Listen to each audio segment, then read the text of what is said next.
Il était une fois, dans un petit village tranquille, un pauvre âne qui travaillait dur tous les jours.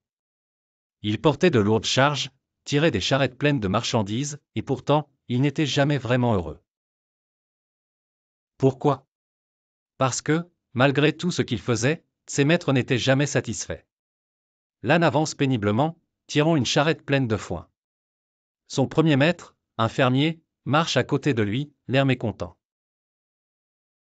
Le fermier, l'air agacé, tire la longe de l'âne en essayant de le faire avancer plus vite.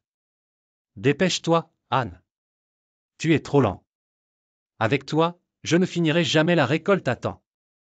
L'âne baisse la tête tristement, mais continue de marcher aussi vite que possible. Je fais de mon mieux.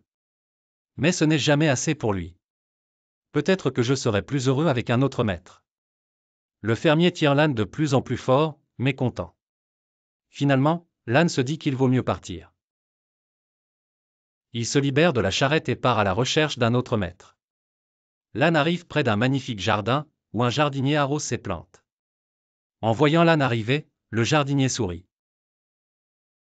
Ah, un âne. Je pourrais bien avoir besoin de toi pour transporter mes lourds sacs de terre. Que dirais-tu de rester ici et de m'aider dans mon jardin? L'âne, pensant que le jardinier pourrait être plus gentil que le fermier, accepte.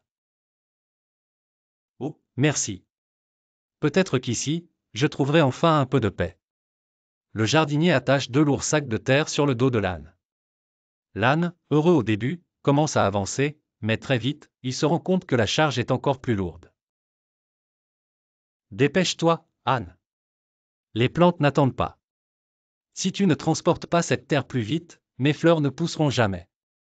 L'âne, épuisé et déçu, essaie de faire de son mieux, mais le jardinier continue de le pousser à aller plus vite. Encore une fois, je fais de mon mieux, mais ce n'est jamais assez. Peut-être qu'un autre maître sera plus compréhensif. L'âne décide de quitter le jardinier aussi et continue son chemin, à la recherche d'un maître qui le comprendra vraiment. L'âne arrive dans une ville, où un boulanger sort de sa boutique, portant un gros sac de farine. En voyant l'âne, il sourit et se dit que l'animal pourrait l'aider. Oh, regarde qui voilà. Tu tombes bien, petit âne. J'ai besoin de quelqu'un pour m'aider à porter ces sacs de farine jusqu'à la boulangerie. Tu sembles assez fort, veux-tu m'aider? L'âne, pensant que cette tâche pourrait être plus facile, accepte encore une fois. Très bien. Peut-être que ce sera plus facile cette fois. Le boulanger charge plusieurs sacs de farine sur le dos de l'âne. Mais très vite, comme avant, la charge devient insupportable. Plus vite. Plus vite. Si tu ne portes pas ces sacs plus rapidement, je ne pourrai pas faire mon pain à temps. L'âne trébuche sous le poids des sacs et tombe à genoux. Le boulanger, furieux, lui crie dessus encore plus fort. Je n'en peux plus.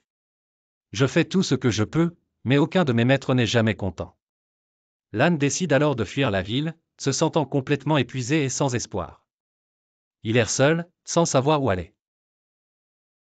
L'âne se retrouve seul dans une belle prairie, avec un lac scintillant et des montagnes en arrière-plan.